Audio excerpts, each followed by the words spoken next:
Hello guys, कैसे हैं आप सब। मैं उम्मीद करती हूँ आप सब लोग बहुत अच्छे होंगे। फ्रेंड्स, आज की रीडिंग में चलिए देख लेते हैं कि इस रिलेशनशिप का फ्यूचर क्या है। आपके आपके पर्सन के साथ क्या फ्यूचर है। सबसे पहले हम आपके पर्सन के कुछ फीलिंग्स चेक कर लेते हैं कि आपके पर्सन अभी क्या फील कर रहे हैं आपको लेकर। आपके पर्सन की क्या फीलिंग्स है आपको लेकर। तो जनरल कलेक्टिव रीडिंग है। देख लेते हैं मेरे व्यूअर्स जिस पर्सन के बारे में सोच रहे हैं उनकी इस वक्त की फीलिंग्स क्या है।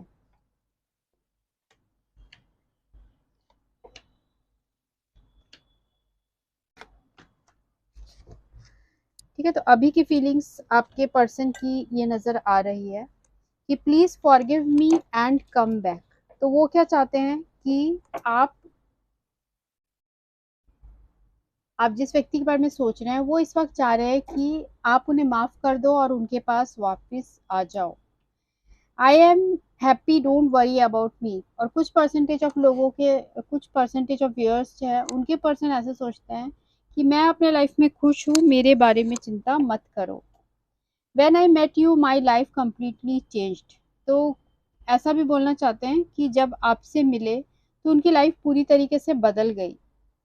You are the best thing life has given me.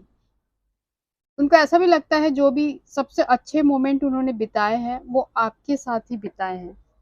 I didn't realise earlier that this love is deep inside me. ठीक है, ये भी बोलना चाहते हैं कि उन्हें पहले ये रियलाइज नहीं हुआ था कि ये प्यार इतने डीपली उनके दिल में है। ठीक है, और भी देख लेते हैं ऐसा क्यों बोल रहे हैं मेरे व्यूअर्स के पर्सन कि please forgive me and come back.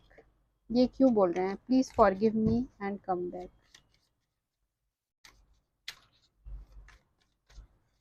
Please forgive me and come back क्यों बोलना चाह रहे हैं। टेम्परेंस। ठीक है, आपके जो पर्सन है वो इसलिए ऐसा बोल रहे हैं क्योंकि वो चाह रहे हैं कि ये रिलेशनशिप हील हो, रिलेशनशिप में बैलेंस आए। पास्ट की जो भी गलतियां हैं पास्ट को फॉरगिव करके आगे बढ़े। हो सकता है आप लोगों के रिलेशनशिप में तब बैलेंस नहीं था, आपके पर्सन प्रैक्टिकल और इमोशनल में तब बैलेंस नहीं बना पा रहे थे, जिसकी वजह से कुछ ना कुछ उन्होंने आपके साथ रिलेशनशिप में आपको हर्ट किया है, जिसकी वजह से अब ये चाहते हैं कि चीज़ें बैलेंस हो। और पहले हो सकता है कॉम्प्रोमाइज नहीं कर रहे थे, अब ये पर्सन कॉम्प्रोमाइज भी करना चाहते हैं। तो इस वजह से आपके पर्सन इस तरीके से बोल रहे हैं कि please forgive me and come back. पर ये क्यों बोल रहे हैं कि I am happy, don't worry about me. ऐसा क्यों बोल रहे हैं कि I am happy and don't worry about me. I am happy and don't worry about me क्यों बोल रहे हैं। फूल। ठीक है, ये इसलिए ऐसा बोल रहे हैं क्योंकि ये पर्सन खुद को मस्त मौला टाइप का दिखाते हैं।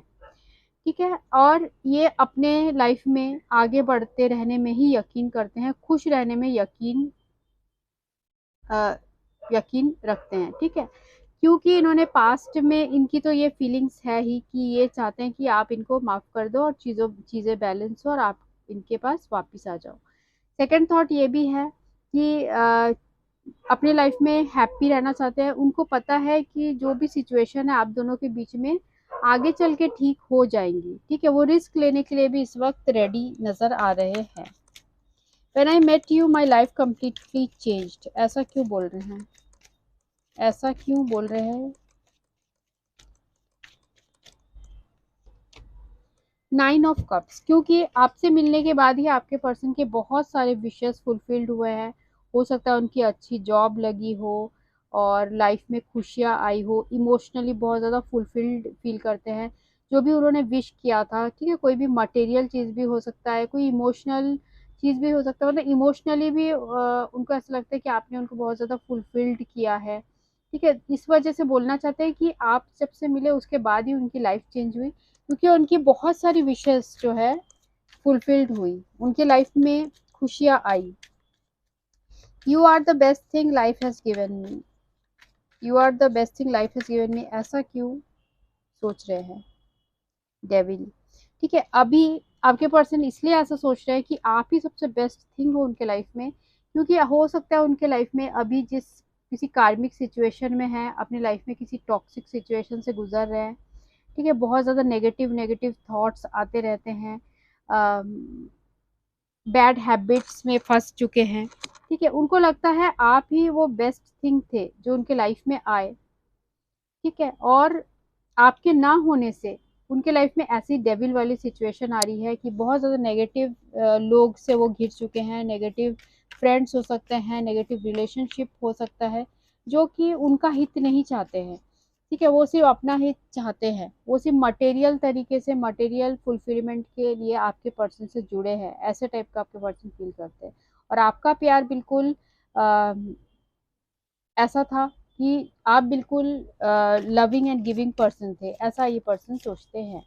I didn't realise earlier that this love is deep inside me, ऐसा क्यों बोलना चाह रहे हैं। ठीक है, जब 5 ऑफ पेंटिकल्स आया है इसलिए बोलना चाह रहे हैं क्योंकि अब आप उनके लाइफ में नहीं हो। आप दोनों के जो नो कॉन्टेक्ट सिचुएशन मुझे नजर आ रही है, क्योंकि अब आप इनके साथ नहीं हो तो वो खुद को अकेला, बीमार, बेचारा टाइप का फील कर रहे हैं, लेफ्ट आउट सा फील कर रहे हैं। आप हर सिचुएशन में, चाहे वो किसी भी हालत में थे, आप हमेशा उनका साथ देते थे। ठीक है, आप उनको रास्ता दिखाते थे, पर अब वो जो गाइडिंग लाइट है वो उनको नहीं मिल रही है। इस वजह से अब आपके पर्सन को वो कमी महसूस हो रही है, वो रियलाइज हो रहा है कि आप उनके लिए क्या मायने रखते थे और ये प्यार उनके दिल में कितनी गहराई तक था।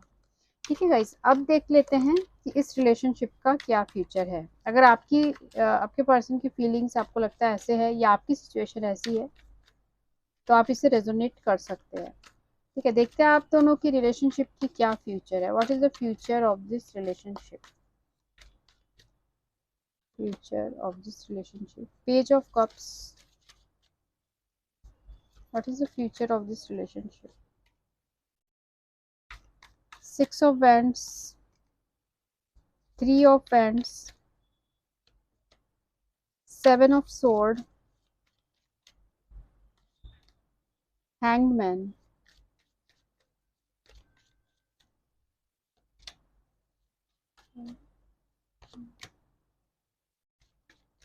ठीक है, देखिए आप दोनों की फ्यूचर मुझे ये नजर आ रही है।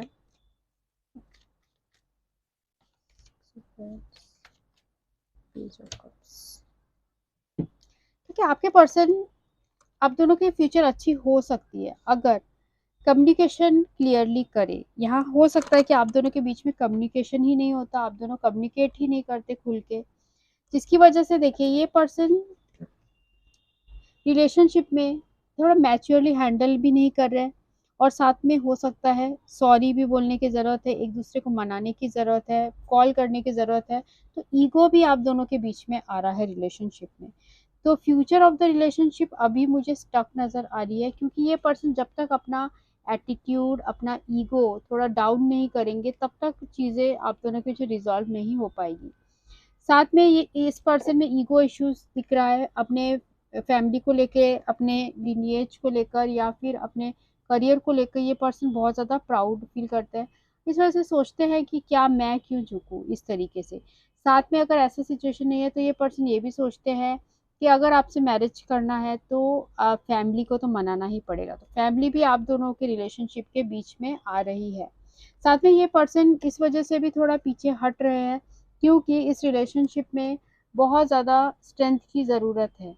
ठीक है, चीज़ों को कंट्रोल, हो सकता है चीज़ें उनके आउट ऑफ कंट्रोल है या फिर उनके अंदर इतनी हिम्मत नहीं है कि वो आके आपको कुछ बोले। सिर्फ यही कर सकते हैं कि आपको मिस कर सकते हैं, आपको याद करते हैं, मिस करते हैं, क्योंकि उनको आगे का प्लान जो है वो इतना क्लियर नहीं है। और आगे का प्लान अगर दिख भी रहा है तो उनको लग रहा है कि ये बहुत ज़्यादा डिफिकल्ट टाइप की सिचुएशन है। ऐसा है जैसे शेर के हाथ में मुंह डालने टाइप, शेर के सॉरी मुंह में हाथ डालने टाइप की सिचुएशन है। ठीक है, उसके लिए इनको अपने अंदर बहुत ज़्यादा वो धैर्य, हिम्मत और करेज की ज़रूरत है, ऐसा ये पर्सन सोच रहे हैं। इसलिए क्या करें, आपके पर्सन की चीज़ों से भागने की कोशिश करें, बहुत ज़्यादा डिफेंसिव एक्ट करें। क्यों भागने की कोशिश करें? क्योंकि इनको स्टैंड लेना पड़ेगा, काफ़ी लोगों से लड़ना पड़ेगा आपके साथ रिलेशनशिप को आगे बढ़ाने के लिए। उस बारे में सोच के ये पर्सन सिचुएशन से ही भाग रहे हैं। ठीक है, यहाँ देखिए स्टक है, चीज़ों में कोई भी फैसला नहीं ले पा रहे हैं, चीज़ों को दूसरे नज़रिए से भी देखने की कोशिश करें। एक तरफ का एंगल ये है कि आपसे प्यार करते हैं, दूसरी तरफ का एंगल ये है कि परेशानियों को देख रहे हैं कि इस अगर आपके अप्रोच करते हैं तो चीज़ें कैसे बिगड़ भी सकती है, दूसरे जो है दूसरों का अपोजिशन हो सकता है, एग्रेशन हो सकता है, तो लेट डाउन हो सकते हैं या फिर इंसल्ट हो सकता है, इस तरीके की बातें सोच रहे हैं। ठीक है, इस वजह से आपके पर्सन ऐसा अभी एक्शन नहीं ले पा रहे हैं और बहुत ज़्यादा स्टक फील कर रहे हैं।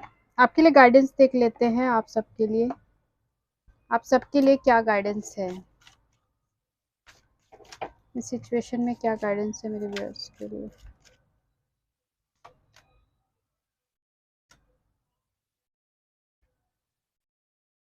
ठीक है, आपके लिए देखिए गाइडेंस ये आ रहा है, it's time to play, you are working too hard and worrying about everything, seek out joyous experience to bring balance in your life. आप बहुत ज़्यादा अपने ऊपर हार्ड भी हो रहे हो और बहुत ज़्यादा वरी कर रहे हो। ठीक है, पर इस तरीके से चीज़ें ठीक नहीं होंगी। आपको एक जॉयस एक्सपीरियंस, एक जॉयस अप्रोच लेना चाहिए, चीज़ों को अपनी लाइफ में बैलेंस करिए हमेशा। जैसे आप एक ही कमरे में बैठे हुए हैं, बाहर नहीं निकल रहे हैं, लोगों से नहीं मिल रहे, उस तरीके की सिचुएशन से आपको बाहर निकलना होगा। Your prayers are being answered, आप जो भी प्रेयर करेंगे वो डिवाइन आपको जल्द आंसर देंगे। Answers will come soon although perhaps it form informs you didn't expect. जिस तरीके से आप सोच रहे हैं उस तरीके से आंसर शायद ना आए, पर आपके जो भी आप यूनिवर्स से चाह रहे हैं, यूनिवर्स आपको ज़रूर ग्रांट करेंगे। Your vibration is rising, this time is of great spiritual growth for you, you are evolving to occupy a higher energetic frequency. ठीक है, ये जो वक्त है आपके लाइफ में, जो ऐसी सिचुएशंस आ रही है वो आपके स्पिरिचुअल ग्रोथ के लिए बहुत इंपॉर्टेंट है और हायर एनर्जेटिक फ्रीक्वेंसी से आप इस वक्त कनेक्ट हो रहे हो, जो कि आपके लिए बहुत ज़्यादा पॉजिटिविटी आपके लाइफ में लाएगी, क्लैरिटी लाएगी। ठीक है, तो गाइज ये थी आज की रीडिंग, होप आपके साथ रेजोनेट हुई हो। So thanks for watching, see you in next reading, bye.